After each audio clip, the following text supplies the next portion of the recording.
ito nakasalang na. O, dinampot din sa ibang panukalang Nakita mo batas. na yung katwiran na yon. Kasi pag pina-amend pa yan, matagal pa yung pag-aaral, ito nandito na yung Magna Carta eh. So ibig ko sabihin, tama naman yung yung band na yun na proteksyonan yung ship owners. Pero ito na. Tatanungin ko na lang kayo muna doon sa Kasi for example, meron ngayon mga isang manning agency, yung unscrupulous, wag na yung malalaki. Okay?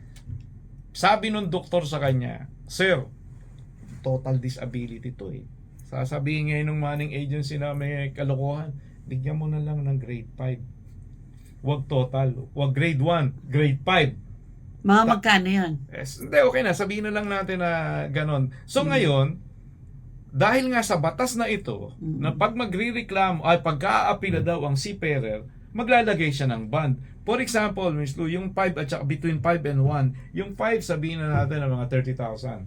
Right? Tapos yung 1. Yung 1, total disability, 100%. 100%, $60,000. So 30,000 ang ilalagay na bond ng Yes. dollars. Saan kukuha yung seaman ng At saka ganun? paano kung halimbawa ratings to tapos una lang niyang sakay. Tapos Yun na, diba? yun nga. Saan sila kukuha ng Kahit pa opisyal, Diba? maglalagay ko 1.5 million, di sumakay na lang ako ng barko. Kahit Para lang official di kaya. binusalan yung bibig ng mga tao. At saka saan ka nakakita? Miss Rachel, sa klinika, yung bang binigay yung gradings na yon, yun na ba ang desisyon ng korte?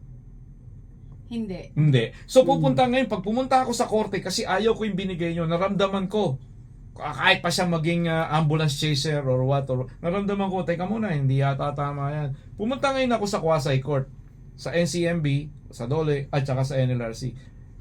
Dubai aapila ko o magrereklamo ko? Magre-reklamo. O ba't ako maglalagay ng bond? Bakit nandun yun sa batas? Oo. Di ba? Biro mo, ako na magrereklamo. Wala ka nga Yun pera eh. O ikaw na, hindi naman argabyat, magrereklamo ko. Yun na rin. Oo, ngayon, Magrereklamo ka. magrereklamo ko. Tapos ako pa magbabayad ng piyansa ko? Wala ka nga pera eh.